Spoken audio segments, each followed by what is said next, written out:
Fair warning, guys, it has been raining all week, and I've tried multiple days to record, but it just comes in whenever I start recording, so I'm sorry.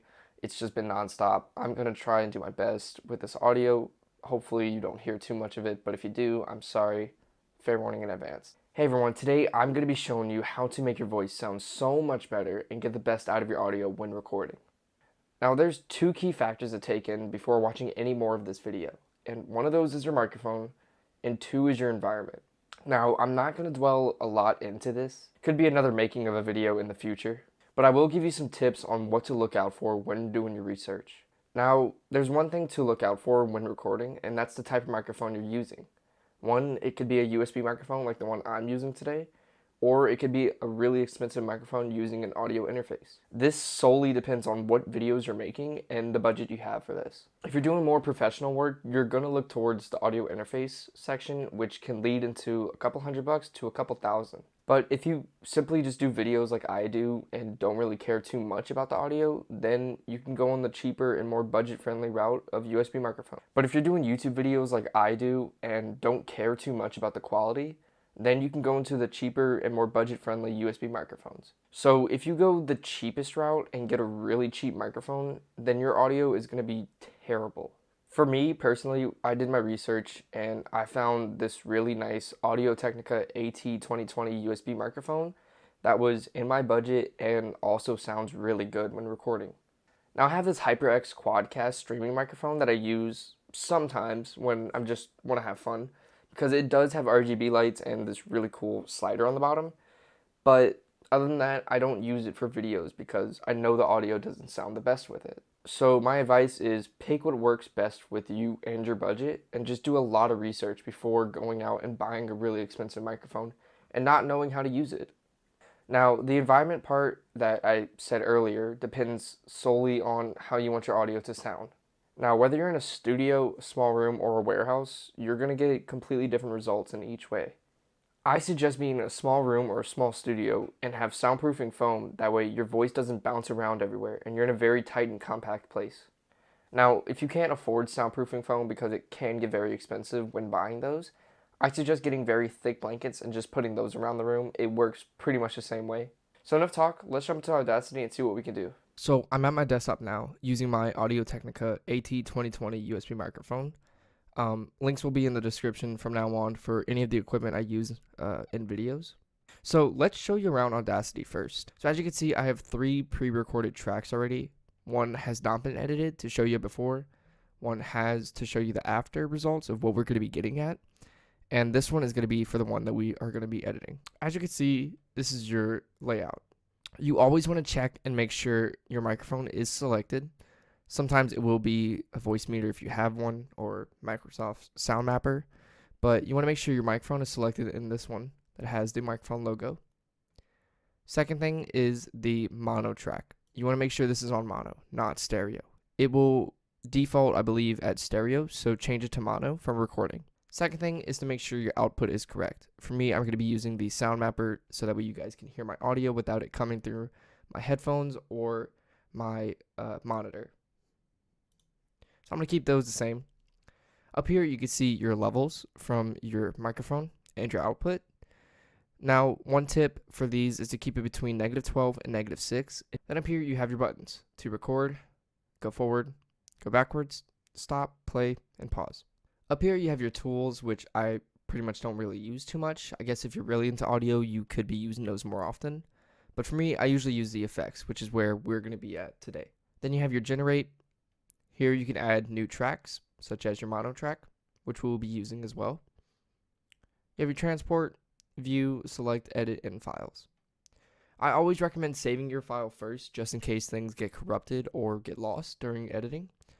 And also make duplicates of your audio. That way, if you do mess up on something, you can always go back to another one. So let's show you the before. This is an audio recording. I'm going to be editing this. As you can see, it's not too bad, but it could use some work, and we're going to get to this final result now. So let's show you the after results of everything I'm going to show you today. This is an audio recording. This is what we're going to be editing. As you can see, it sounds so much cleaner, and my voice sounds a lot better with that. So let's show you how to do this. So What I recommend first before editing everything is to have 5 to 10 seconds of silence. 5 is usually more than enough, but that helps with noise reduction, and I'm going to show you guys how to do that right now. So I'm going to unmute this one, and this is the audio I'm going to be using. Testing, 1, 2, 3, this is what we're going to be editing. And as you can see, I have the about 5 seconds of silence over here. The longer the amount of silence you have, the better it is. So I suggest 5 to 10 seconds of it.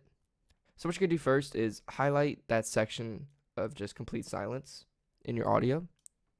Go to your effects, noise reduction, get a noise profile. After that, double click on your audio to highlight it completely.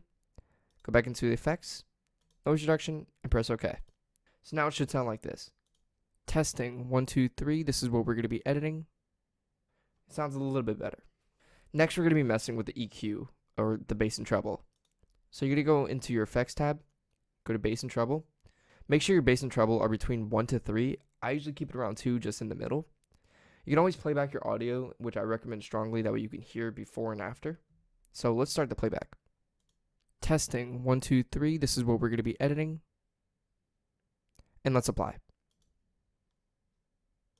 Testing, 1, 2, 3, this is what we're going to be editing. It's starting to sound a lot better, so let's continue. So next we're going to be messing with the filter curve. So let's go into our effects and our filter curve. I want to make it a little bit bigger for you guys to see. So as you can see, it's already been edited from the last audio track that I did. So my low end is going to be between 100 Hertz and 140 Hertz. And I just add my points where they need to be. Make sure they don't go above 3 decibels. And then my high end is going to be between 2,000 and 3,000. So I keep mine between 2.5 Hertz, I believe. And then I just add them where they need to be. And you can always preview them. Testing, 1, 2, 3. This is what we're going to be editing. You can always preview before you apply your audio, which I suggest doing all the time. So if you want to just copy what I did right here, go ahead. Testing, 1, 2, 3, this is what we're going to be editing. As you can see, it sounds very clear and very nice. Make sure not to add too many points because it will start to sound really weird, but always play around with it. See what it sounds like, you know. Testing, 1, 2, 3, this is what we're going to be editing.